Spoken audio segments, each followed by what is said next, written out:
In this tutorial, we will cover how to use the Skewness and Kurtosis node.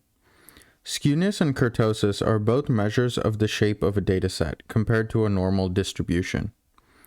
When a distribution is skewed to the left and the mean is less than the mode, this results in a negative skew. When distribution is skewed to the right and the mean is greater than the mode, this results in a positive skew. Kurtosis is a measure of a distribution's width to height ratio. A higher kurtosis value indicates a higher width to height ratio and vice versa.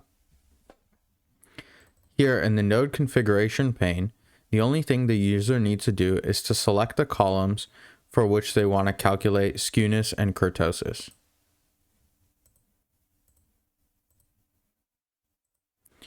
Now this workflow is ready to execute.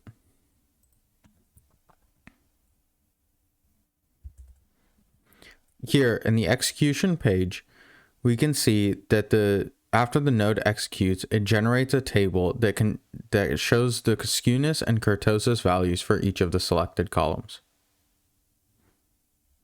Thank you for listening.